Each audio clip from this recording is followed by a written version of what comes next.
Hello YouTubers, Alaska Prepper here. I told you I was going to do a video to show you my bacon bits that I pressure canned about 5 years ago. And this is what they look like in the jar. Now they're not big bacon bits, but they are really good. And they make a really good hash, which is what I'm going to make today.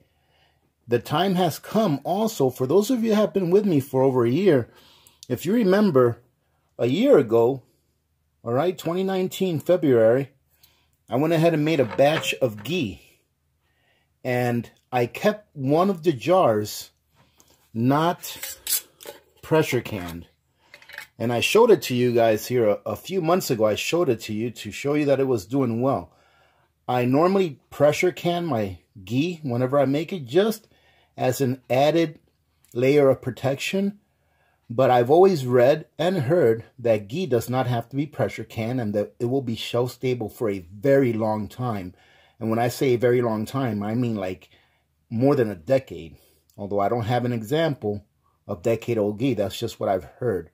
And this is what the ghee looks like after a year sitting in my cupboard.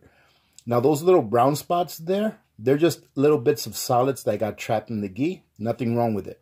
I smelled this ghee and it smells perfect. There's nothing wrong with it. So I'm going to go ahead and use my year-old ghee and my almost 5-year-old bacon bits to make a hash, and I'll let you know what this is like. All right, so let's go ahead and open this guy up.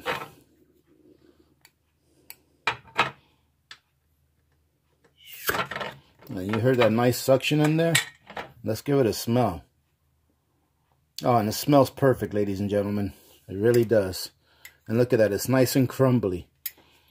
So when I jarred this, I pretty much drained all the fat from all of my bacon. And then I crushed my bacon up to make it into small bits.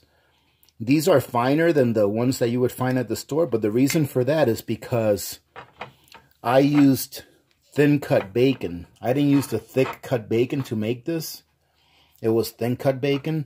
So if you use thick cut bacon, it'd be a lot bigger pieces. Right? So what we're going to do now is I'm going to get the stuff ready for my hash. Very simple hash. If you like to know the recipe, it's just an onion. This here is about 2 pounds of potatoes. I'm going to use some ghee. And then I'm going to throw in some bacon bits towards the end to give us some flavor. And then I'm going to make some eggs on the side to eat it with.